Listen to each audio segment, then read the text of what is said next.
사람들이 산을 오를 때에 할 수 있으면 정상까지 올라가려고 합니다. 정상까지 올라가는 데는 힘들지만은 산꼭대기까지 올라가면 드디어 나는 산을 정복했다 하는 이런 만족감이 생기게 되고, 또 시야를 가리고 있던 나무들도 다 없어져서 모든 사방을 볼 수 있고, 또 조심해서 산에서 쉽게 내려올 수가 있습니다. 우리가 시편을 거대한 산으로 생각할 때 이 시편의 정상은 어딜까? 그런 생각을 해보았습니다. 저는 오래전부터 시편의 정상은 시편 100편이다 이렇게 생각했습니다. 시편의 3분의 2 지점, 시편 100편이 시편의 정상이다 그렇게 생각을 하고, 시편 100편을 정상 정복의 목표로 삼고 열심히 달려왔습니다.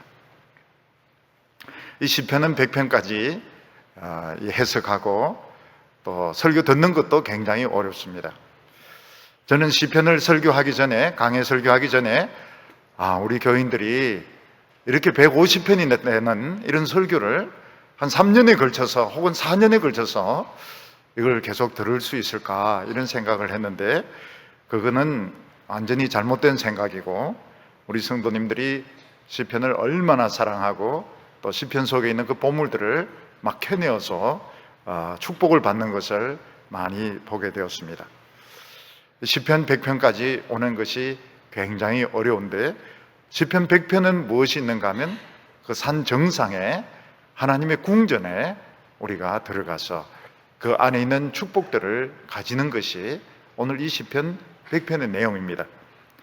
그리고 시편 100편을 지나면 내리막길이기 때문에 저희들이 150편까지 무사히 내려갈 수 있으리라고 생각합니다. 중간에 119편 같은 아주 큰 언덕이 이렇게 있기는 하지만 일단 100편을 지나면 내리막길이기 때문에 우리가 무사하게 150편까지 갈 수 있지 않을까 이렇게 생각이 됩니다. 우리가 높은 산 정상을 정복하려고 하면 시냇물도 많이 건너야 되고 숲도 통과해야 되고 또 수많은 절벽과 얼음이 얼어있는 그런 곳을 통과를 해야 됩니다. 그리고 그런 곳을 지나가면서 넘어지기도 하고 미끄러지기도 하고 굴러떨어지기도 하고, 또 자칫 잘못하면은 눈사태를 만날 수도 있고, 배고픔과 피로와 갈증과 또 산소의 그런 부족으로 인한 호흡 곤란 같은 거 다 이기고 산 꼭대기까지 올라가게 됩니다. 그러면 이제 온 세상이 발 밑에 보이는데, 그렇다고 해서 거기 뭐 따뜻한 차가 있는 거나 뭐 식사가 있거나 거기 왕궁이 있는 것은 아닙니다. 거기는 더 춥고 더 바람이 불기 때문에 빨리 내려와야 목숨을 건질 수 있는 것입니다. 우리가 하나님의 산꼭대기에 올라가려고 하면 우리도 많은 골짜기를 건너가야 되고, 또 길을 잃고 방황하기도 하고, 어떤 때는 끝없는 수렁에 빠지기도 하고, 앞으로 가지도 못하고 뒤로 가지도 못하는 그런 흙곡에 갇힐 때도 있습니다. 그런데 하나님의 산꼭대기에 오면 뭐가 있습니까? 거기에는 하나님의 왕궁이 있습니다. 거기는 더 이상 춥지도 않고 배가 고프지도 않고 강도나 맹수가 공격하지도 않고 하나님의 그 좋은 축복들을 마음껏 누릴 수 있는 왕궁이 하나님의 산 꼭대기에 있는 것입니다. 오늘 우리 성도님들은 지금 어디에 와 있습니까? 시편 정상에 와 있는 것입니다.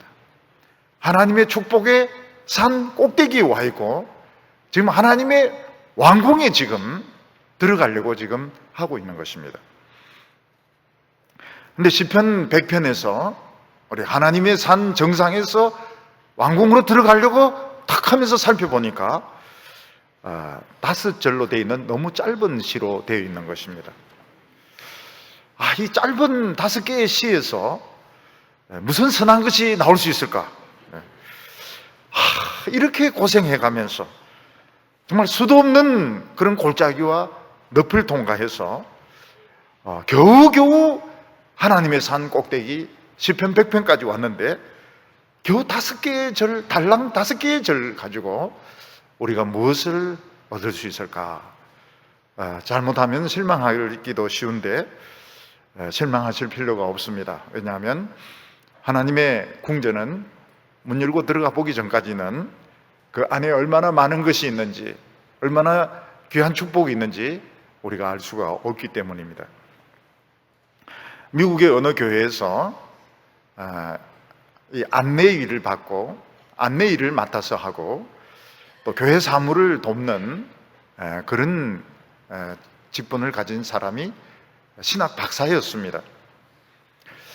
그래서 다른 분이 물었습니다. 당신은 신학 박사인데 신학교에서 강의나 하고 또 다른 곳에서 교수를 하면 좋을 텐데 당신은 왜 교회에서 그 초라하게 안내 데스크에 앉아서 사람들에게 순서지를 나눠주고 행정을 돕는 그런 일을 하느냐 이렇게 물어봤습니다. 그랬더니 그 사람이 무슨 대답을 하는가 하면 하나님의 궁정에서 한 날이 다른 곳에서 첫날보다 낫다고 이야기하면서 나는 하나님 집 문지기로 사는 것이 더 좋다고 대답을 했습니다. 근데 저는 똑같은 대답을 우리 교회에서 봉사하시는 분들 또 우리 교회에 다니는 청년들이나 성도들에게서 똑같은 대답을 들을 때가 있었습니다. 당신은 그만한 이력을 가지고 또 그만한 실력을 가지고 더 좋은 직장에서 더 많은 돈을 벌 수 있을 텐데 왜 교회에서 경비를 하며 또 모든 구전일, 청소를 하며 또 왜 교회에서 사무를 보며 그런 힘든 일을 하느냐 이렇게 물어보니까 똑같은 이야기를 하는 겁니다. 하나님의 궁전에서 한 날이 다른 데 첫날보다 낫다고 하나님의 집에 문지기로 있는 것이 더 좋다는 그런 이야기를 합니다. 금요 기도에 오시는 분들 보면은 사실 학자들은 금요일 저녁에 세미나가 제일 많습니다. 또 금요일 저녁에 비즈니스로 사람들을 제일 많이 만납니다. 학생들도 금요일 날 공부를 그래서 금자 아닙니까? 금요일 날. 근데 금요일 날 이렇게 기도에 계속 나온다는 것은 사실 사회적인 성공을 거의 포기하는 거나 마찬가지입니다. 그런데 그렇게 많이 하세요. 또 어떤 분은 다른 곳으로 성진해서 올라가는 그런 기회가 있는데도 성진을 안 하고 또 교회에 남아 있습니다. 그래서 성진에서 딴 데로 가지 왜 남아 있느냐고 이런 물어보면 똑같은 이야기를 해요. 자기는 하나님의 그 집에서 문지기로 있는 것이 더 낫다고, 하나님의 집에 하루 있는 것이 다른 곳에 첫날 있는 것보다 더 낫다, 그런 이야기들을 많이 들었습니다. 서바 여왕은 아프리카에서 황금을 한 8톤 정도, 8톤 트럭에 실을 수 있는 황금을 준비해서 솔로몬의 그 하나님의 말씀을 듣기 위해서 찾아오게 됩니다. 서바 여왕은 솔로몬이 하는 그 모든 하나님의 말씀을 듣고서 뭐라고 이야기했는가 하면 참 나는 당신 궁전의 신하들이 부럽다, 그런 이야기를 했습니다. 왜냐하면 여기 있는 신하들은 매일매일 당신의 그 지혜의 말씀, 하나님의 말씀을 공짜로 들을 수 있는데 그게 얼마나 참 부러운지 모르겠다, 그런 이야기를 했습니다. 지금도 이디오피아의 오래된 그 도시에 가보면 그 스바 여왕이 다른 사람 몰래 솔로몬을 만나기 위해서 만들었던 지하 고속 터널이 있습니다. 그 고속 터널에 말에 또는 낙타에 황금을 실어서 몰래 나라를 빠져나와 가지고 그 사막을 건너고 강을 건너고 바다를 건너서 솔로몬의 지혜의 말씀을 듣기 위해서 솔로몬의 왕궁을 찾아왔던 것입니다. 그래서 예수님은 뭐라고 말씀하십니까? 예수님은 세상 마지막 때에 그 스바 여왕이 온 세상을 심판할 거라고 말했습니다. 나는 솔로몬의 그 전하는 하나님의 말씀을 듣기 위해서 저 먼 곳에서 비밀 터널을 뚫어가지고 황금 8톤을 싣고 여기까지 와서 하나님의 말씀을 들었는데 솔로몬보다 훨씬 나은 하나님의 아들이 와서 말씀을 전하는데 너희들은 그 말씀을 듣지 않았기 때문에 너희들은 멸망당하는 것이 마땅하다고 스바 여왕이 유대인들, 이스라엘 자손들을 심판할 거라고 말씀을 했습니다. 오늘 우리들은 어떤 공부를 하기 위해서 바다를 건너가기도 합니다.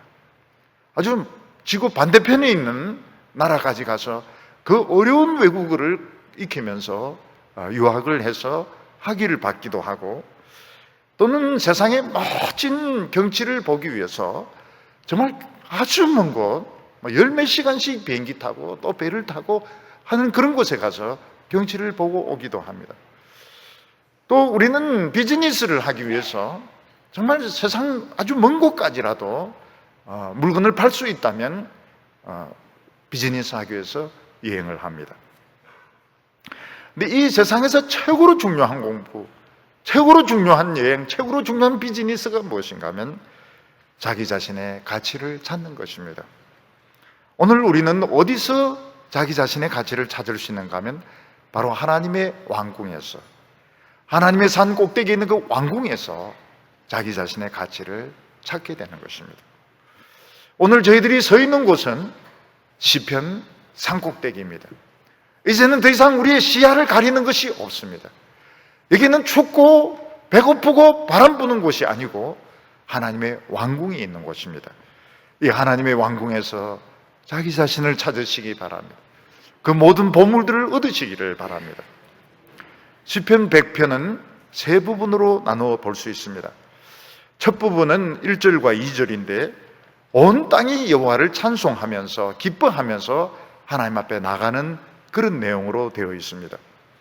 그리고 두 번째 부분은 3절인데 여기서 하나님과 그 백성의 관계에 대해서 설명을 하고 있습니다. 하나님은 우리를 지으신 분이시고 우리는 하나님의 백성이고 우리는 하나님의 양이라고 하나님과의 관계에 대해서 설명을 하고 있습니다. 세 번째는 4절과 5절인데 우리가 하나님의 왕궁에 들어가기 위해서는 반드시 문으로 들어가야 된다고 말하고 있습니다. 담치기를 한다든지 개구멍으로 들어가서는 우리는 하나님의 선하심과 인자하심을 체험할 수가 없습니다. 우리는 당당하게 문으로 들어가서 우리는 하나님의 선하심과 인자하심을 체험할 수 있다, 이렇게 말하고 있습니다. 오늘 첫 번째는 온 땅이 여호와를 바라보면서 찬양하면서 나아가는 것을 우리가 볼 수 있습니다. 옛날이나 지금이나 이 대도시나 대도시와 가난한 도시는 생활 수준의 차이가 굉장히 많고, 또 대도시라 하더라도 부자들이 사는 곳과 가난한 사람들이 사는 곳은 아주 거리가 떨어져 있고 편의시설이라든지 학교라든지 많은 부분에 차이가 있는 것을 볼 수가 있습니다. 하물며 옛날에 그 가난한 사람들은 왕궁 근처에는 갈 수도 없었고 왕의 얼굴, 대통령의 얼굴은 한평생 가도 볼 수 없는, 구경할 수 없는 경우가 많이 있었습니다. 그런데 만일 왕이나 대통령이 그 가난한 곳에 사는 사람들을 직접 찾아와서 그들을 일일이 만나서 악수를 해주고 등을 두드려주고 격려를 해준다면 그 기쁨과 그 영광은 한평생 잊을 수 없을 것입니다. 오늘 성경 말씀을 보면 온 우주를 창조하신 하나님께서 이 세상을 방문하셔서 이 세상을 찾아오셔서 우리를 만나주신 것을 말씀하고 있습니다. 오늘 1절 보면 온 땅이여 여호와께 즐거운 찬송을 부를지어다, 이렇게 말씀하고 있습니다. 시편 100편은 어떻게 시작하고 있습니까? 하나님을 향하여 온 땅이 즐겁게 찬송하며 온 사람들이 하나님을 향하여 나아가는 것을 말씀을 하고 있습니다. 근데 사실은 온 세상은 하나님을 알지도 못하고 하나님께 나아가지도 않고 오히려 땅에 있는 것을 추구하고 땅에 있는 것을 붙잡으려고 하는 것을 볼 수 있습니다. 그 이유가 무엇인가 하면 하나님을 모르기 때문에 그렇습니다. 하나님이 얼마나 영광스러우신 분인지, 하나님이 얼마나 많은 축복을 주려고 하는지 모르고 있기 때문에 사람들은 이 땅에 있는 것, 땅에 있는 명예나 지식이나 돈이나 권세를 잡으려고 애를 쓰지 하나님을 향하여 나아가지 않고 있습니다. 그러나 하나님은 이 세상을 찾아오셨습니다. 하나님께서 먼저 이 세상을 찾아오셔서 하나님의 능력을 보여주시고 하나님의 살아계심을 보여주셨습니다. 그 첫 번째가 무엇인가 하면 출애굽 때 하나님께서 이방 땅을 방문하신 것이었습니다. 하나님께서 출애굽할 때 이방 땅, 애굽 땅을 방문할 때 땅은 굉장히 괴로워하고 있었습니다. 왜냐하면 애굽 사람들의 교만과 우상 숭배가 아주 심했고 그들이 하나님의 백성들을 아주 부당하게 대하고 있었기 때문에 땅이 너무너무 힘들어하고 있었던 것입니다. 그런데 하나님께서 모세의 말씀을 가지고 애굽 땅에 재앙을 퍼붓기 시작하고 기적을 일으키기 시작하셨습니다. 모세의 말 한마디로 강이 피로 변하게 되고 개구리 떼가 올라오게 되고 메뚜기 떼가 몰려오게 되고 그리고 불우박이 막 떨어지게 되고 이렇게 될 때 땅이 괴로워하고 고통스러워하기보다는 땅이 기뻐하고 찬양했다고 말하고 있습니다. 왜냐하면 땅은 사람들의 정의에 대해서 굉장히 민감합니다.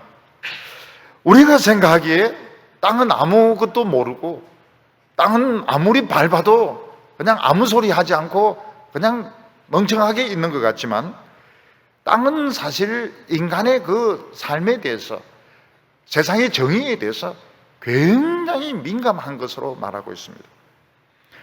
그래서 사람들이 다른 사람을 학대하고 음란한 짓을 행하고 우상숭배를 하고 이러면 땅이 아주 신음하면서 괴로워하면서 고통을 받는 것입니다.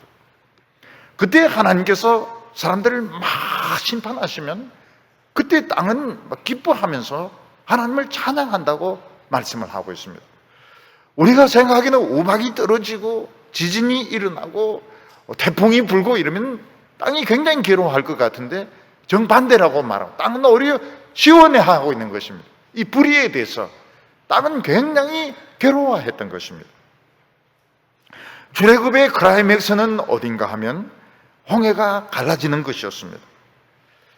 애굽의 바로와 그 군대는 하나님의 백성들을 빠져나올 수 없는 그 바닷가로 몰아넣고 몰살을 시키려고 할 때 하나님께서는 모세를 통하여 바다가 갈라지게 하시고 이스라엘 백성들은 바다 속을 건너서 바다를 통과합니다. 그리고 애국 군대는 바다가 합쳐지면서 몰살하게 되었을 때 성경은 뭐라고 말하는가 하면 바다가 박수를 쳤다고 말하고 있습니다. 박수를 막 치면서 이스라엘 백성들은 축하를 해주고 박수를 치면서 애국 군대는 멸망시켰다고 말씀을 하고 있습니다. 그래서 애국 땅, 이방 땅에 찾아오신 하나님은 아주 두려운 하나님, 굉장한 능력을 가지신 하나님, 이 세상의 불의에 대해서 심판하시는 하나님으로 나타나고 땅은 굉장히 떨면서 참 기뻐하면서 하나님을 찬송했다고 말하고 있습니다. 2절에 보면 기쁨으로 여호와를 섬기며 노래하면서 그의 앞에 나아갈지어다 이렇게 말씀하고 있습니다. 우리 인간들이 하나님을 알기만 한다면 우리는 기뻐하면서 노래하면서 하나님 앞으로 나아갈 수밖에 없습니다. 왜냐하면 하나님 앞에 모든 복이 다 있기 때문에 하나님 앞에 나아가는 것 자체가 복입니다. 하나님께서는 시내산에서 이스라엘 백성들에게 나타날 때에 그 권세가 얼마나 크고 두려웠는지 땅이 진동을 하고 산은 불덩어리로 변했는데 그 가운데서 하나님은 모세에게 말씀을 하셨습니다. 하나님께서 자기 백성을 찾아오셔서 말씀을 하시는데 땅은 막 진동을 해서 지진이 일어나게 되고 산은 불덩어리로 변하니까 이스라엘 백성들이 하나님의 말씀을 받을 수가 없었습니다. 그래서 두려워 떨면서 모세에게 뭐라고 부탁을 합니까? 당신이 가서 하나님의 말씀을 듣고 우리에게 대신 전해달라고 했습니다. 하나님의 말씀 너무 두렵고 하나님의 말씀 너무 권세 있으니까 우리가 그 말씀을 도저히 받아들일 수가 없다고 당신이 좀 듣고 우리에게 전해달라고 했습니다. 모세는 하나님의 말씀을 어떻게 받았습니까? 40일을 먹지도 않고 물도 마시지도 않고 잠도 자지도 않고 기도한 후에 하나님의 율법의 말씀을 돌비로 받아서 내려오게 되었습니다. 우리가 이것을 보면 알 수 있는 것이 무언가 하면 그 돌에 기록된 하나님의 말씀이 얼마나 강력한가. 십계명의 말씀 한 절 한 절이 수수폭탄과 같고 원자폭탄과 같고 얼마나 강력한 말씀이었는지 알 수 있습니다. 그리고 그 능력의 말씀을 내 것으로 삼으려고 하면 마치 모세가 40일을 금식하고 잠도 자지도 않고 거의 죽을 각오를 하고 말씀을 받아들였던 것처럼 우리가 하나님의 말씀을 받아들일 때는 죽을 각오를 하고 받아들여야 되는 것입니다. 북한은 수소폭탄 실험에 성공하고 나서 지금 막 좋아서 죽으려고 하고 있습니다. 이제 수소폭탄까지 우리가 개발했으니까 이제 미국도 우리를 우습게 여기지 못하고 남한은 아예 우리 거다, 아주 그냥 자기 것처럼 생각하고 있습니다. 그런데 그들이 모르고 있는 것이 무엇인가 하면 모세가 받았던 그 돌비, 율법의 말씀, 그 한자 한자가 수소폭탄 같은 능력을 가지고 있는 것입니다. 모세가 그 율법의 말씀을 받았을 때 산만 진동한 것이 아니고 바다도 막 진동을 해서 아마 쓰나미가 일어났을 것입니다. 모세가 어떻게 이 능력의 말씀, 이 불같은 이 말씀을 돌에 새겨가지고 내려올 수 있었습니까?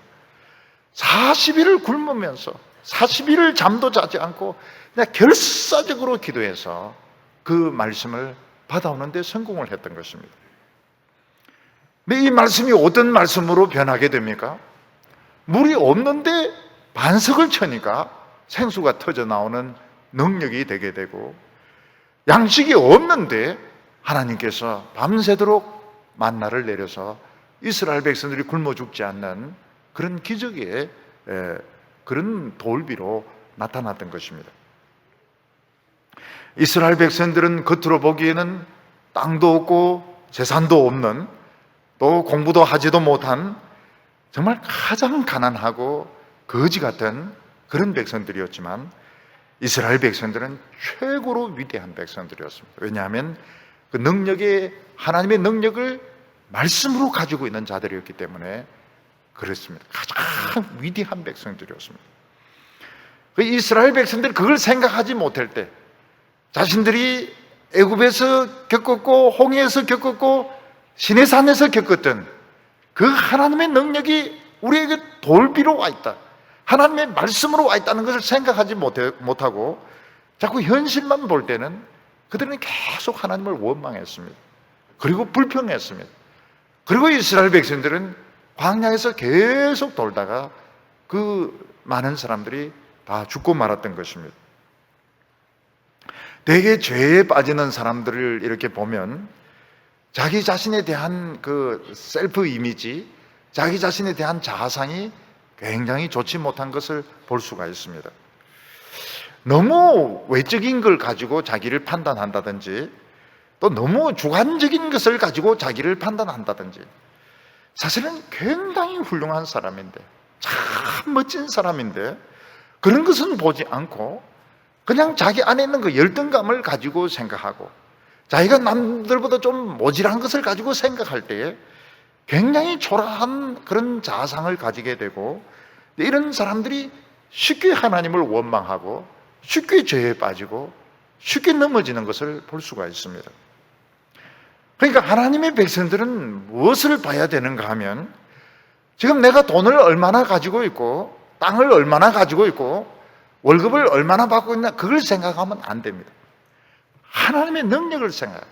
저 하나님의 능력이 말씀으로 나에게 와 있고 나는 참으로 위대한 사람이다, 나는 참으로 위대한 사람, 위대한 백성이다, 이런 자아상을 가지고 있지 못하면 굉장히 작은 것으로 남과 비교해서 하나님을 원망하고 불평하게 되고 넘어지게 되는 것입니다. 그래서 우리가 오늘 하나님 말씀을 들으면서 좋다, 성경에 죽으려고 하면 살고 살려고 하면 죽는다고 말씀하셨다, 내가 오늘 이 하나님 말씀 붙들고 내가 한번 죽어봐야 되겠다. 이 성경 이거 붙들고 오늘 이거 붙들고 내가 한번 죽는다. 그렇게 생각하면 어떻게 됩니까? 안 죽습니다. 절대로 안 죽습니다. 그렇다고 해서 잘 사느냐? 절대로 잘 사는 것도 아닙니다. 자꾸 굶어 죽지는 않습니다. 굶어 죽지는 않는데 하나님께서 계속 이끌다가 나중에 기적이 나타나고 축복이 나타나게 됩니다. 그런데 최고로 놀라운 것이 무엇인가 하면 이 온 우주를 만드신 그 하나님의 아들이 아기가 되어서 이 세상에 태어난 것입니다. 이때 온 우주는 숨을 죽였습니다. 그때 자신들의 생각은 막 땅이 흔들리고 바다도 막 춤을 추고 하늘도 막 미친 듯이 이 하나님의 아들을 환영하고 싶었지만 그렇게 하면 아기가 깨기 때문에, 아기가 놀래기 때문에 모두 조용했습니다. 그래서 나온 찬송가가 고요한 밤 아닙니까? 고요한 밤. 아기 잠 깨지 않도록. 사실은 그 하나님의 아들이 이 세상에 왔는데 아기로 왔다는 것은 진짜 온 우주가 놀랄 일입니다. 땅도 놀라고 하늘도 놀라고 바다도 놀랄 일입니다. 그래도 하나님께서 조용히 해라고 했기 때문에 다들 조용히 했습니다.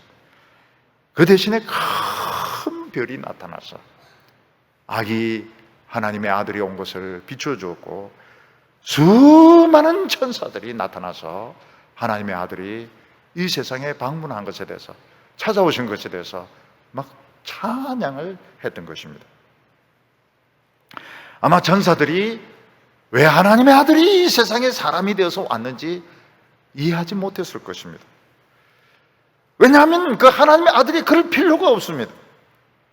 우리는 하나님 앞에서 벌레와 같고, 우리는 진흙과 같고, 우리는 아무것도 아니기 때문에 하나님의 아들이 인간이 될 필요가 없습니다. 이 세상에 올 필요도 없고 우리를 구원할 필요도 없습니다.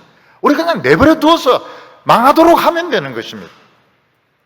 근데 하나님은 우리를 너무너무 사랑하셨습니다. 이 벌레 같은 우리를 사랑하셔서 인간이 되시고, 진흙덩어리 같은 우리를 사랑하셔서 인간이 되어서 이 세상에 찾아오셨습니다.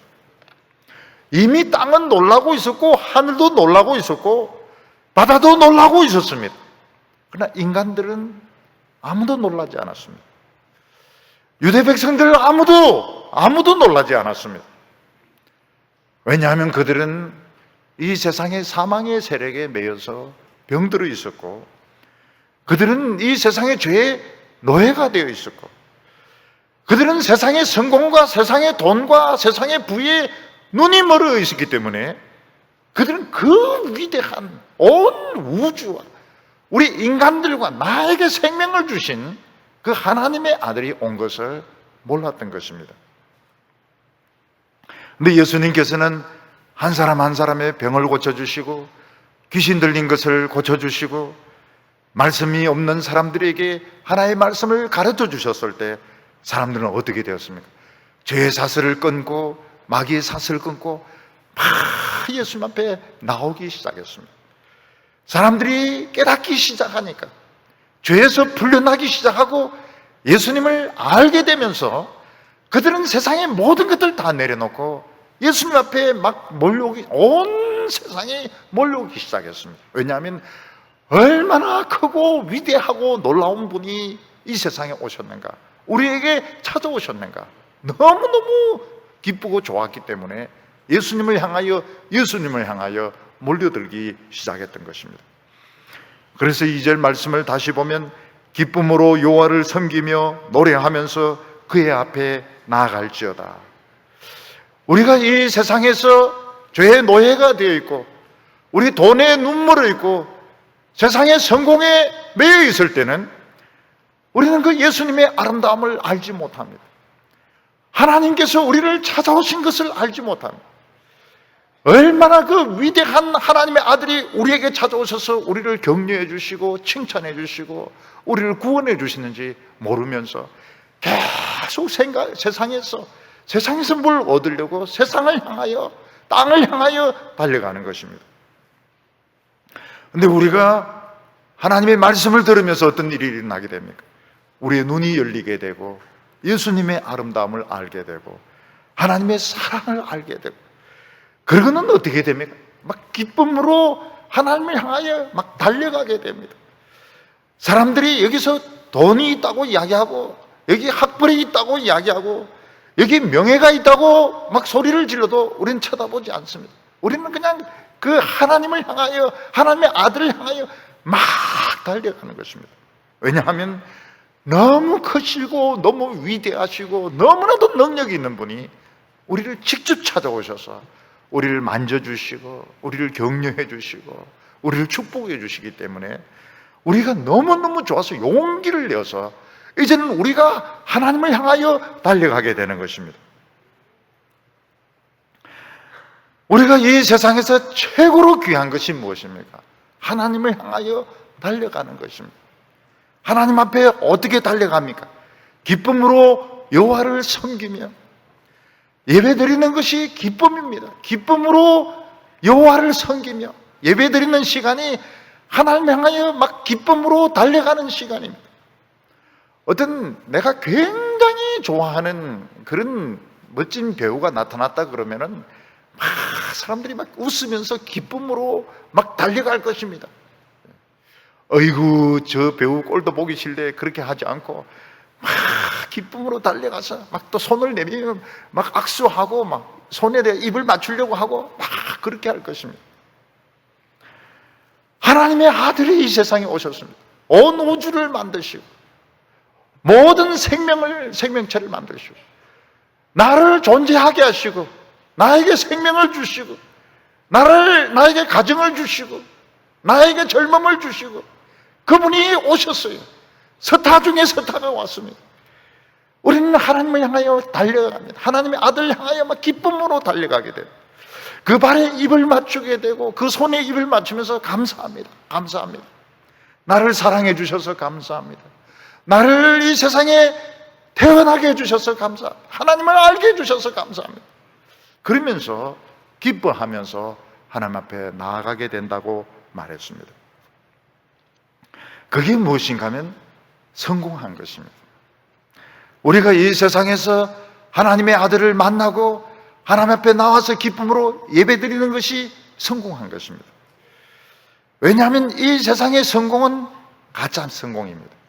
짝퉁입니다. 이 세상의 지식도 진짜가 아닙니다.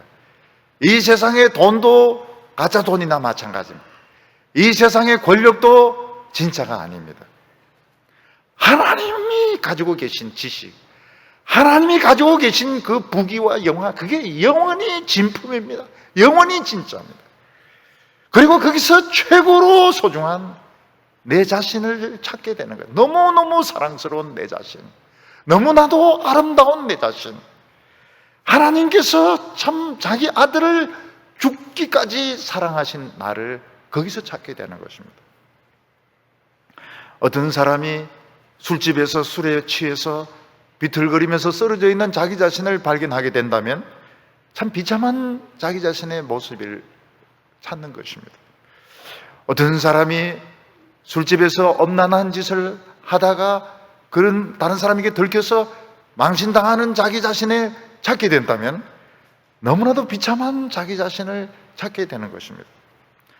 우리가 하나님 앞에서 손을 들고 기쁨으로 찬양하면서 하나님을 온 마음을 다하여 하나님 앞에 달려갈 때에 최고로 아름답고 최고로 순수하고 최고로 존귀한 자기 자신을 찾는 것입니다.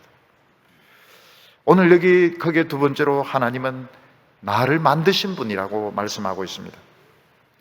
사람들은 하나님이 얼마나 위대한 분인지 모르고 있습니다. 하나님은 온 우주를 만드신 분이십니다. 우주가 얼마나 넓습니까? 우주가 얼마나 큽니까? 그 넓은 우주를 만드신 분이 하나님이시고 거기 수많은 별들, 수많은 은하계 같은 이런 그런 별들을 수억 개 되는 별들을 만드신 분이 하나님이십니다. 하나님께서는 지구를 아주 아름다운 별로, 우주에서 물이 제일 많은 별로, 산소가 있는 별로 만드시고 거기에 수많은 짐승들과 새들과 물고기들을 만드시고 많은 인간들을 만드셨습니다. 그 중에서 하나님은 나를 만드셨습니다. 그리고 내 코에다 직접 호흡을 주셨습니다. 하나님은 내가 이 세상에 살도록 만드신 주인이십니다. 우리가 그분을 만날 수 있다면 얼마나 좋겠습니까? 우리가 어떤 대학의 총장을 만난다면 참 영광스러울 것입니다. 어떤 대기업체의 회장을 만난다면 참으로 자랑스러울 것입니다.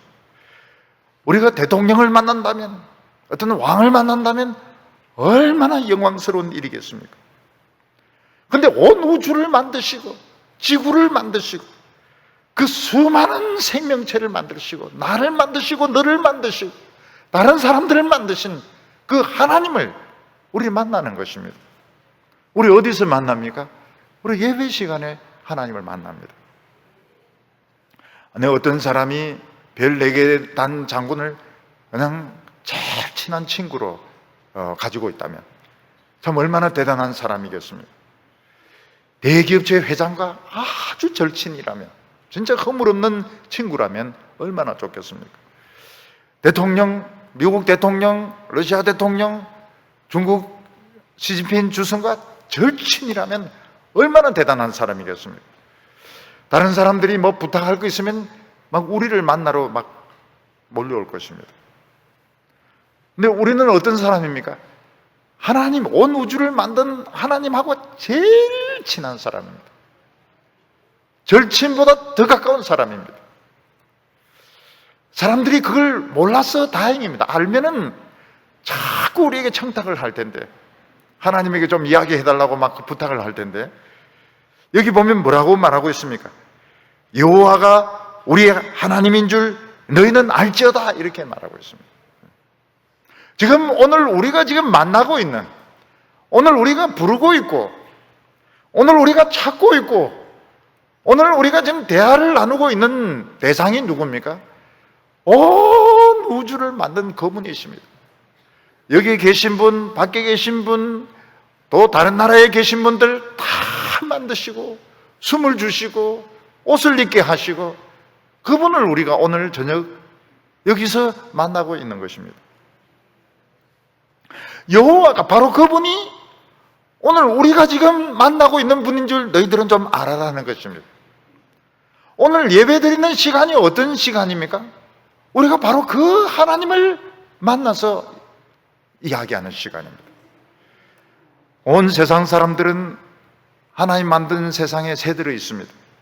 항공모함을 가지고 있고 수소폭탄 가지고 있고 핵무기 가지고 있다고 하더라도 새들이 있기 때문에 방 빼고 나가라고 하면 다 나가야 됩니다. 다 없어져야 됩니다. 근데 우리는 그 주인과 최고로 가까운 사람입니다. 우리는 그 하나님의 아들입니다. 우리는 그 하나님의 한 식구들인 것입니다. 우리는 지금 그 하나님을 지금 만나고 있습니다. 그는 우리를 지으신 분이라고 말하고 있습니다. 하나님은 우리를 2번 만드셨습니다. 이중적으로 만드셨습니다. 하나님은 우리를 이 세상에 인간으로 태어나게 하시고 우리 코에 호흡을 주시고 피가 돌게 하시고 우리에게 생각할 수 있는 그런 능력을 주셨습니다. 그러나 우리는 중요한 결함을 가지고 있어서 하나님을 알지 못했습니다. 하나님을 찾아야 되는데, 하나님 앞에 나아가야 되는데 우리는 그런 능력이 없었습니다. 그래서 하나님은 한 번 더 우리를 만드셨습니다. 그것은 굉장히 어려운 과정이었습니다. 우리의 죽은 영혼을 치료하는 과정은 아주 어려운 과정이었습니다. 하나님이 그 아들을 이 세상에 직접 보내셔서 그 피를 가지고 하나님의 성령을 가지고 우리를 다시 새 사람으로 만드셨습니다. 물론 우리도 겉으로 보기에는 다른 사람들과 똑같습니다. 우리도 몸을 가지고 있기 때문에 음식을 먹어야 되고 결혼을 해야 되고 학교도 다니고 직장도 다니고 돈도 벌어야 됩니다. 그렇지만 우리 안에는 하나님의 생명이 들어와 있습니다. 우리의 영혼은 살아있고 우리는 하나님을 압니다. 하나님이 누군 줄 압니다. 하나님 앞에 가는 것이 얼마나 큰 복인 줄 알고 하나님 앞에 기쁨으로 달려온 것입니다. 우리는 어떤 사람입니까? 사람이 떡으로 살지 않고 하나님의 말씀으로 사는 비밀을 우리는 아는 사람들입니다. 우리가 하나님의 말씀을 먹으면 살게 되어 있습니다. 물론 우리가 하나님의 말씀을 먹는다고 해서 잘 사는 거 아닙니다. 대기업체에 취직이 되는 것도 아니고 갑자기 돈다발이 떨어지는 것도 아닙니다. 그렇지만 우리는 삽니다. 그냥 사는 것이 아니고 점점 우리는 하나님의 기적과 능력을 내 것으로 가지게 됩니다. 그래서 하나님의 이 기적, 하나님의 능력을 내 것으로 가지려면 어떻게 해야 됩니까? 떡으로 살면 안 되고 말씀으로 사는 법. 모세가 40일을 굶으면서 결사적으로 하나님의 말씀을 받았던 것처럼 예수님께서 40일을 굶으시면서도 사탄의 유혹에 넘어가지 않고 사람이 떡으로 사는 것이 아니고 하나님의 말씀으로 산다고 했을 때 예수님에게는 하나님의 성령이 임하시고 하나님의 능력이 임했던 것입니다.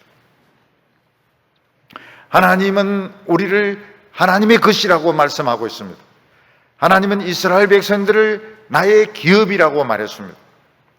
대기업체 회장은 자기가 가장 아끼는 기업체가 있습니다. 물론 한자로는 다르지만 개념은 비슷합니다. 오늘 이 세상에서 하나님이 최고로 소중하게 아끼는 기업이 어떤 기업입니까? 우리들입니다. 우리들이 하나님의 말씀으로 충만해지고 우리가 성령으로 충만해져서 우리가 떡으로 살지 않고 하나님의 말씀으로 살아서 그 능력을 가지는 것, 이게 하나님의 최고의 기업인 것입니다. 요즘 우리나라 자동차 회사들이 자동차 잘 안 팔린다고 막 걱정을 하고 있습니다. 저는 그걸 충분히 이해가 됩니다. 왜냐하면 시내에 나가보면 다 벤츠입니다. 벤츠. 다 벤츠입니다. 우리 아파트에는 지금 제일 흔한 차가 벤츠입니다. 그래서 그 벤츠 사면 안 돼요. 제일 흔한 차가 벤츠고 그 다음 아우디입니다. 안 삽니다. 너무 흔해가지고 안 삽니다. 사람들은 자동차가 안 팔린다고 막 이렇게 걱정을 합니다. 이 우리나라의 중요한 기업인데. 네, 하나님의 최고로 중요한 기업은 우리입니다. 우리. 금요일 날 오는 거 최고의 기업입니다. 최고의 기업. 최고로 하나님 앞에서 이게 복받는 시간입니다. 금요일 날 텔레비 안 보고 나와서 말씀을 듣는 거, 이 자동차 1000대 만대 만드는 것보다도 훨씬 더 큰 복입니다. 왜냐하면 우리는 하나님의 기업이기 때문에 그렇습니다. 그러다가 갑자기 우리는 그가 기르시는 양이라고 말하고 있습니다. 아니, 조금 전까지는 여호와가 우리 하나님 줄 좀 알아라 이야기하고 하나님께서 우리를 지으셨고 우리는 하나님의 것이라고 참 잘 나가다가 갑자기 왜 또 양이라고 이야기했을까 하는 것입니다. 그것은 양을 키우지 않는 우리 문화에서는 이해하기가 참 어렵습니다. 근데 이스라엘 백성들, 유다 백성들, 그 목축을 하는 사람들에게는 양이 최고의 재산이었던 것입니다. 양은 현찰이었고 양은 살아있는 보물이었던 것입니다. 그렇지만 양은 힘이 없습니다. 양은 힘이 없고 양은 어리석습니다. 어디에 양식이 있고 어디에 물이 있고 어디에 좋은 풀이 있는지 양은 알지 못하고 맹수들이 덤벼들어도 자기 자신을 지킬 수가 없습니다. 그러나 유능한 목자는 양들을 지킵니다. 양들을 절대로 뺏기지 않습니다. 하나님은 우리의 목자가 되십니다. 우리가 하나님을 만나고 하나님의 말씀으로 살은 결과가 무엇입니까? 우린 양입니다. 우리 사납지가 않아요. 세상 사람들은 사납습니다. 표범처럼 하이에나처럼 공격적이고 사납습니다. 근데 우리가 하나님 말씀으로 제일 큰 은혜 받고 나니까 양으로 변화했는 겁니다. 순하디 순한 양으로 변해 있어가지고 도저히 세상 사람들과 싸울 자신이 없습니다. 우리는 너무너무 세상 사는 것이 겁이 납니다. 그래서 아이들은 학교를 안 가려고 합니다. 다른 힘센 아이들이 막 괴롭히기 때문에 아침마다 학교 안 가겠다고 이야기합니다. 어떤 아이들은, 청소년들은 막 돈 뺏기고 오기도 합니다. 우리가 하나님의 말씀대로 산 결과는 양입니다. 그렇지만 하나님에게는 보물입니다. 우리는 양이 되어버렸는데 하나님에게는 보물입니다. 하나님은 막대기와 지팡이로 우리를 지켜주실 것입니다. 우리는 양인 게 최고로 좋습니다. 이스라엘 백성들은 왜 우리가 양이 돼야 돼? 우리가 왜 맨날 당하기만 해야 돼? 우리도 사자로 변하겠다고, 우리도 늑대로 변하겠다고. 그래서 이스라엘 백성들은 하나님으로부터 버림을 당하게 되고 더 강한 맹수들의 공격으로 망하게 됩니다. 우리가 양으로 있을 때 못 건드립니다. 주위에서 소리를 지를 수는 있습니다. 우리에게 겁을 먹게 할 수는 있습니다. 마음의 상처를 줄 수는 있습니다. 그렇지만 우리를 결정적으로 잡아먹지 못합니다. 왜냐하면 하나님의 지팡이와 막대기가 우리를 지켜주시기 때문입니다. 우리는 무엇만 하면 됩니까? 목자의 음성을 듣고 따라가기만 하면 됩니다. 우리는 목자에게 이야기하기만 하면 됩니다. 배가 고프면 배가 고프다고 이야기를 하시기 바랍니다. 먹을 것이 없으면 먹을 것이 없다고 이야기하시고, 아프면 아프다고 이야기하시고, 힘들면 힘들다고 이야기하시기 바랍니다. 근데 불평하지는 마시기 바랍니다. 하나님 힘듭니다 이러면 되는데, 힘듭니다 제기를 이렇게 하면 이건 안 됩니다. 이거는 맹수로 돌아가는 것입니다. 배고픕니다까지는 괜찮아요. 배고픈데 젠장 이렇게 하면, 된장까지는 괜찮은데, 그렇게 하면 이거는 이제 실패가 되는 겁니다. 하나님의 음성을 듣고 따라가면 어떻게 됩니까? 처음에는 가시밭길, 돌짝길, 그 사망의 낭떠러지 그 옆으로 막 데리고 갑니다. 왜 하나님은 나를 이런 곳으로 데려갈까? 그가 지름길입니다. 하나님의 축복의 지름길, 보물창고가 있는 곳으로 데려가는 겁니다. 오늘 여기 세 번째로 보면 드디어 왕의 궁정에 들어가게 되는 것을 보여주고 있습니다. 하나님의 아들이 이 세상에 찾아오셔서 우리를 새 사람으로 만들어 주신 것만 해도 너무 감사합니다. 하나님의 아들이 이 세상에 오셔서 피를 흘려주시고 눈물을 흘려주시고 우리에게 하나님의 말씀을 전해주신 것만 해도 너무너무 감사한데, 하나님의 아들은 우리를 데리고 가셨습니다. 어디로 데리고 가셨습니까? 하나님의 왕궁으로, 하나님의 궁전으로 우리를 몽땅 다 데리고 가신 것입니다. 여러분, 왕의 궁전에 한번 초대되어 가보면 어떻습니까? 그 안에 그 상들리에 그 조명이 얼마나 환한지 모릅니다. 거기 오는 사람들은 최고로 높은 귀족들입니다. 부인들은 최고로 멋진 드레스와 보석을 목에 걸고 그리고 거기에 올 것입니다. 거기에서 나누는 지혜들은 세계 최고의 지혜들입니다. 왕의 말 한마디 한마디가 권력이 되어서, 현실이 되어서 나타나는 것을 보게 될 것입니다. 하물며 우리가 하나님의 왕궁에 초대되었을 때, 하나님의 파티에 초대되었을 때, 거기에 최고로 높은 천사들, 천사장들, 천사장들, 천사 계급 높은 그 존귀한 천사들이 전부 다 옵니다. 거기에는 온갖 지혜와 온갖 능력과 온갖 축복과 온갖 무기들이 거기에 다 있습니다. 중요한 것은 우리가 하나님의 왕궁에 들어가려고 하면 반드시 문으로 통과해야 되지 남치기 하면 안 된다는 겁니다. 4절에 보면 감사함으로 그 문에 들어가며 찬송함으로 그의 궁정에 들어가서 그에게 감사하며 그의 이름을 송축하리로다. 우리가 하나님의 궁전에 들어갈 수 있는 비결이 무엇입니까?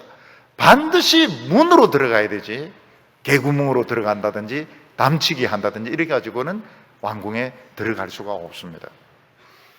예수님께서는 하나님의 왕궁에 들어갈 수 있는 비결을 가르쳐 주셨습니다.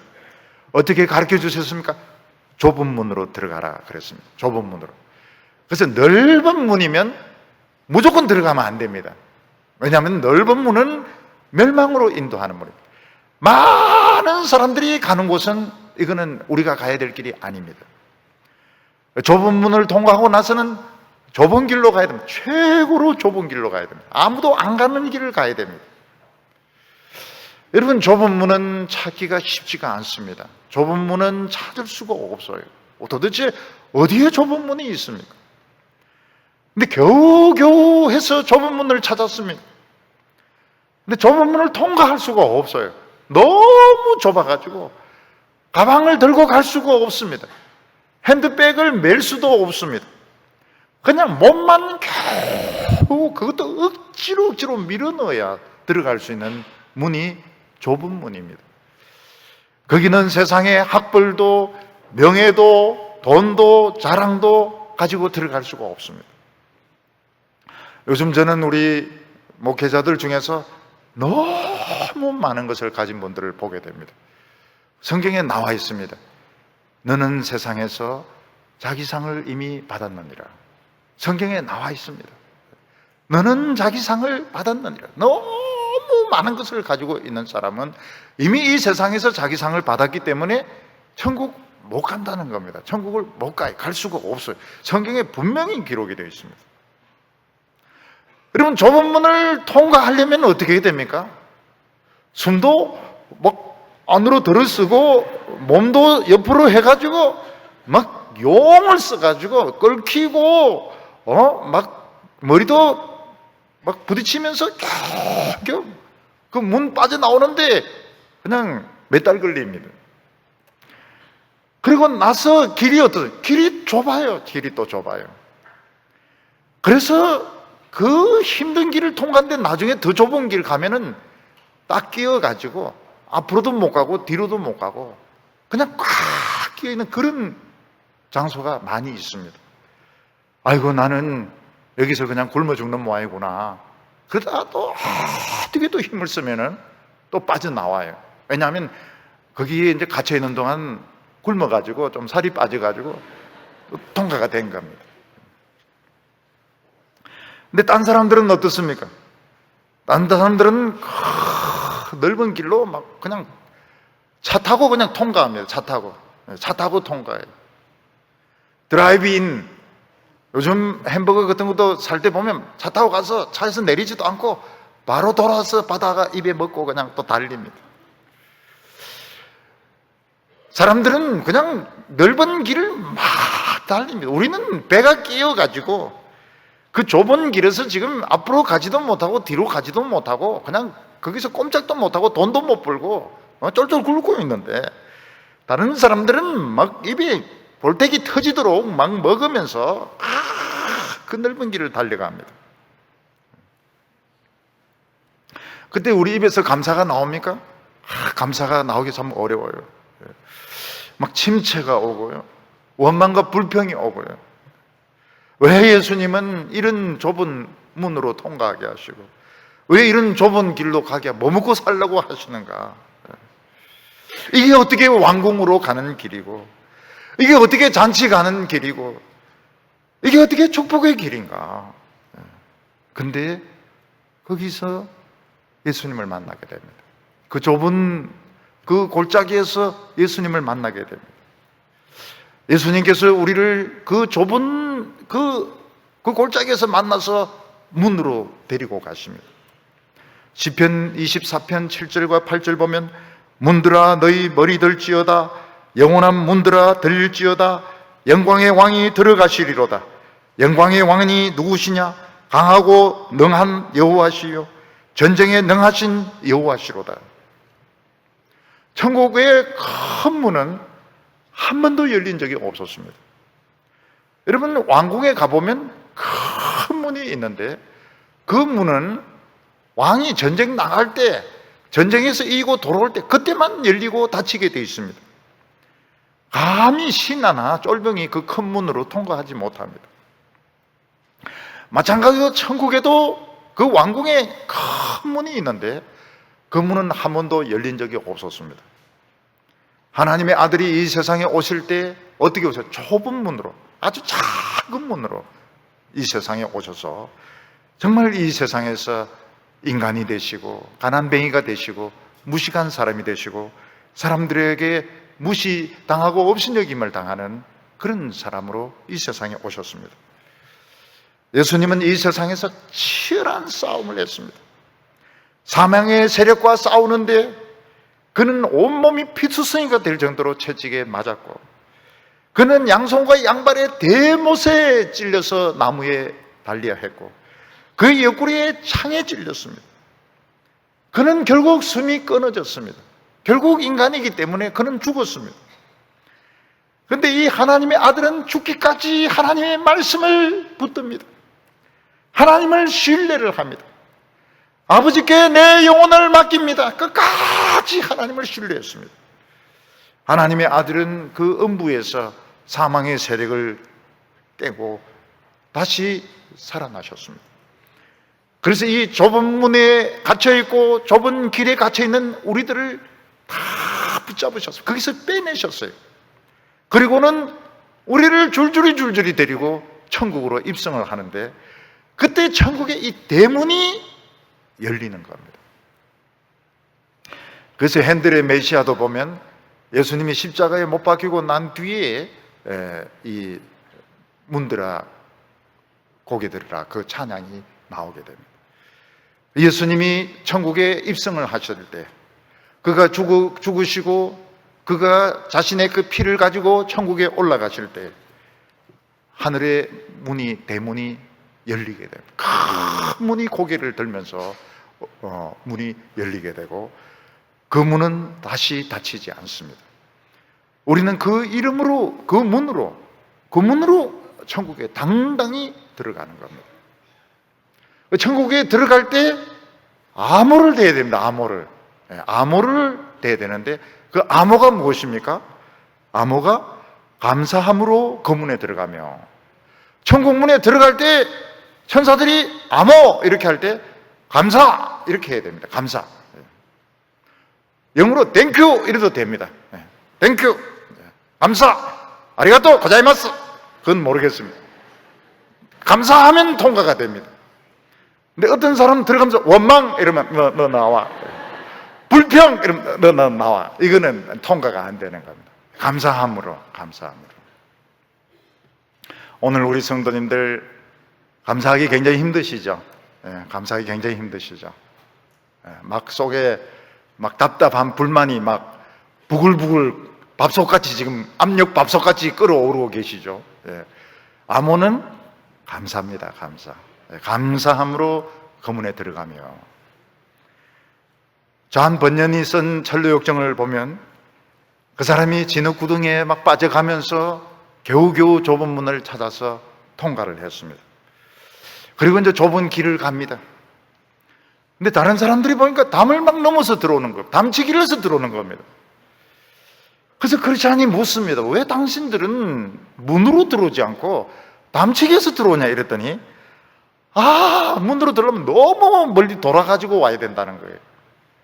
그리고 우리 동네 사람들은 다 담치기의 명수라는 겁니다. 우리 동네 사람들은 문으로 오는 사람 아무도 없고 전부 담 넘어서 들어온다는 겁니다. 근데 천국 길이 어떻습니까? 천국 길에 곁가지가 굉장히 많아요. 여러분, 기독교 안에 곁길이 엄청나게 많습니다. 무슨 언사가 있죠, 선교가 있죠, 구제가 있죠, 신비로운 체험이 있죠, 뭐 금식이 있죠, 뭐 신학이 있죠. 너무너무 길이 많은 겁니다. 결국 이 담치게 했던 사람들이 돈의 현혹이 되어가지고 그 길로 가가지고 결국은 다시 사망의 길로 들어가게 됩니다. 예수님이 십자가 위에서 숨이 끊어졌을 때 고개가 탁 떨어지는 순간 성전 지성소 휘장이 위에서부터 아래로 찢어지게 됩니다. 그때 그 순간 천국 문이 열린 것입니다. 영광의 왕이 그 문으로 입성을 하신 것입니다. 그때 입성하실 때 어떻게 하셨습니까?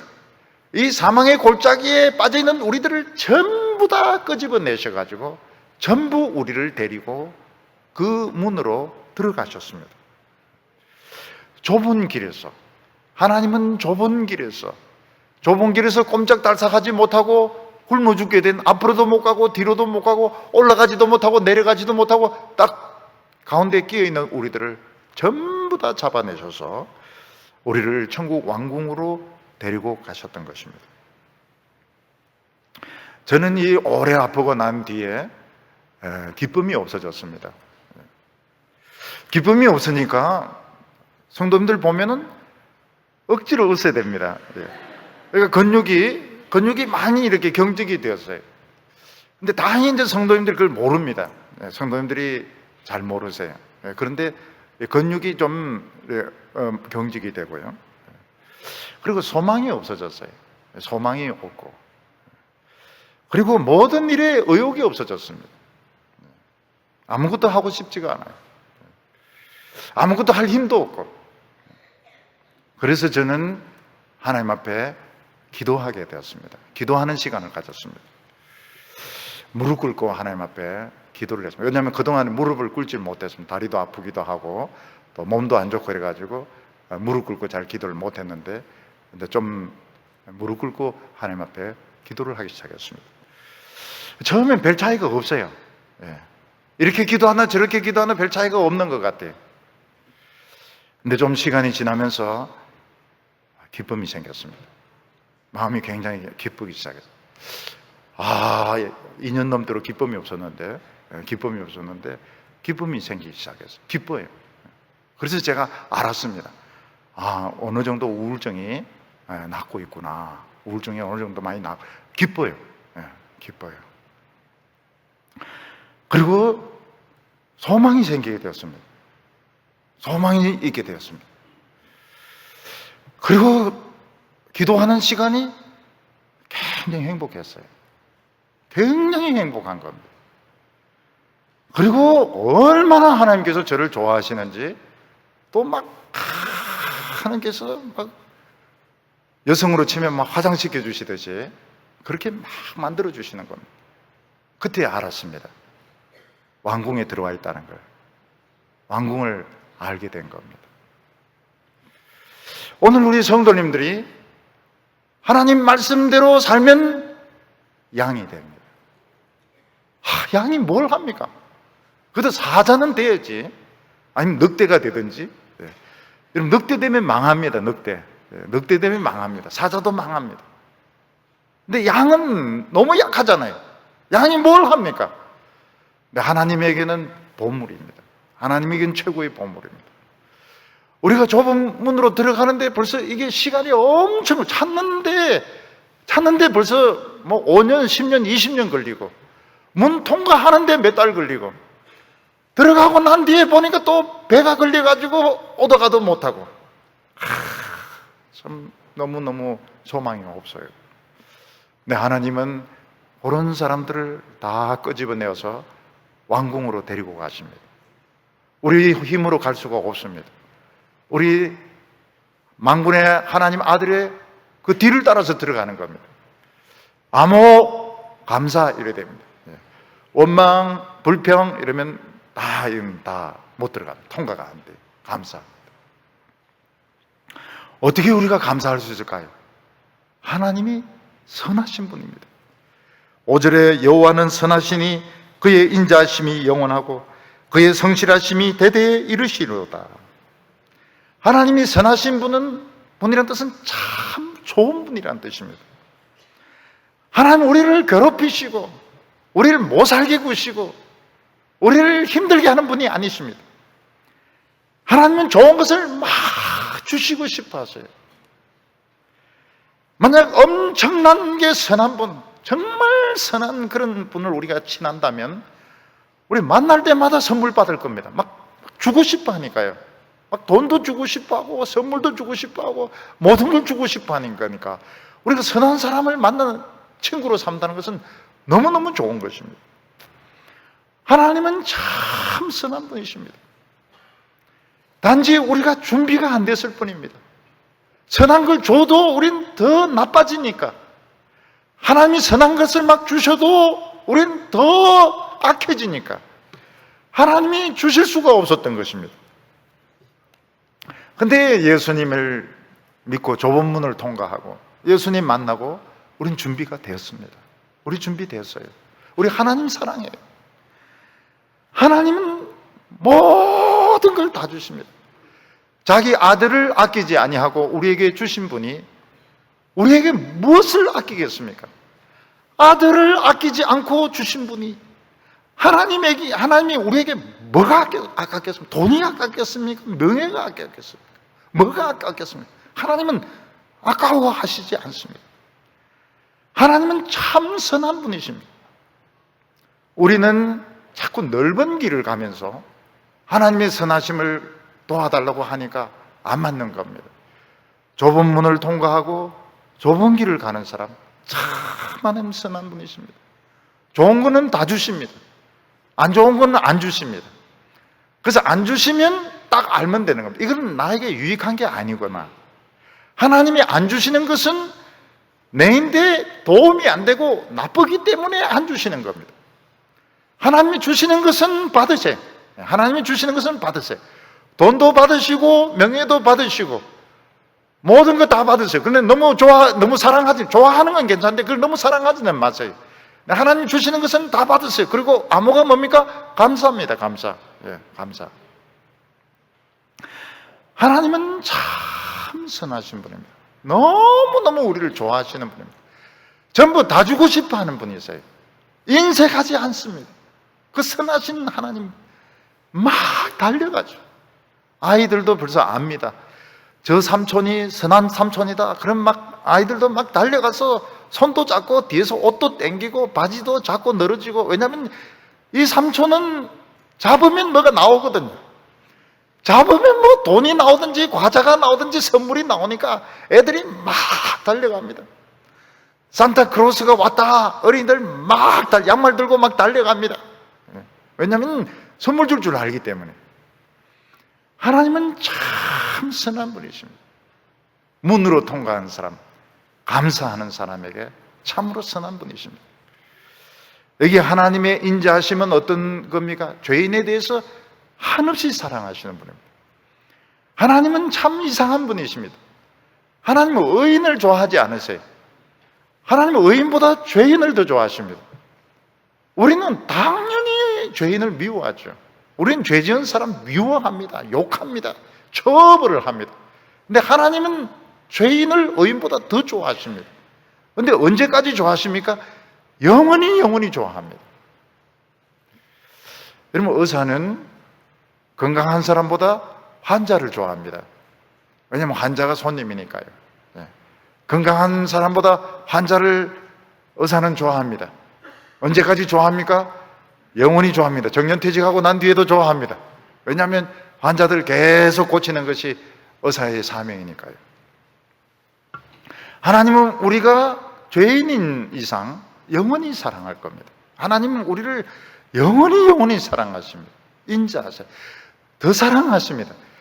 죄 짓고 회개한 사람은 죄 안 지은 사람보다 더 사랑하는 분이십니다.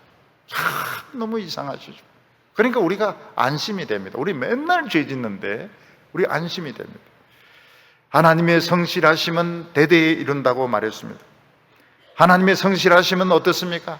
참으로 부지런하시고 일을 한번 시작했다가 중간에 포기하지 않고 끝까지 만들어내시는 분이십니다. 그런데 언제까지 그렇게 합니까? 대대에 이르도록 우리 자녀까지 그렇게 하겠다고 말씀하고 있습니다. 우리는 지금 자녀 문제로 걱정하고 있는 분들이 많이 계십니다. 우리는 뭐 그런 대로 살아왔지만 우리의 자녀들은 미래가 어떻게 될 것인가? 하나님은 성실한 분이십니다. 그들이 하나님을 거부하지만 않는다면, 그냥 부모의 신앙 더도 말고 덜도 말고 그냥 부모 신앙 그냥 그대로 믿기만 하면 하나님은 끝까지 그 자손들 또 자손들 축복해 주실 거라고 약속하셨습니다.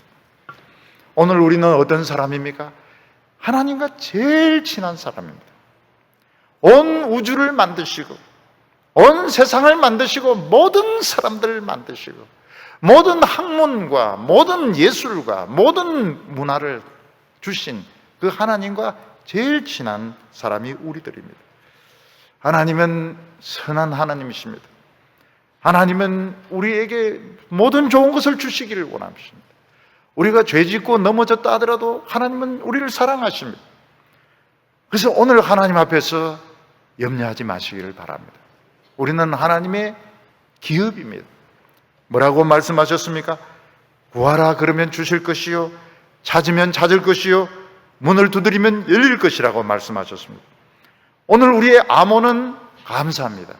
감사함으로 그 문에 들어가서 하나님을 찬송하며 하나님 예배하면서 그 모든 천국의 축복과 보물을 가지는 우리 성도님들 되시기를 바랍니다. 기도드리겠습니다. 거룩하신 하나님 아버지, 사랑받을 자격도 없고 아무런 볼품도 없는 벌레 같은 우리들을 하나님 사랑하여 주심을 감사합니다. 하나님을 알게 하여 주시고 참 하나님께서 우리를 격려하여 주시고 우리를 새 사람 되게 한 것만 해도 너무 감사한데 오늘 저희들을 하나님의 왕궁으로 초대하여 주시니 감사합니다. 오늘 하나님 앞에서 우리의 모든 세상의 상처와 우리의 모든 엉어리지인 것과 우리의 모든 아픔이 다 치료되게 하여 주시옵시고 우리가 하나님을 기뻐하며 찬송하며 하나님을 향하여 달려가게 하여 주시옵소서. 구하라 그러면 주실 것이요, 찾으라 그러면 찾을 것이요, 문을 두드리는 이에게 열릴 것이라고 말씀하셨습니다. 오늘 마구마구 찾게 하시고 마구마구 구하게 하시고 마구마구 문을 두드리게 하여 주셔서 천국문이 활짝 열리게 하여 주시옵소서. 예수님의 이름으로 기도하옵나이다.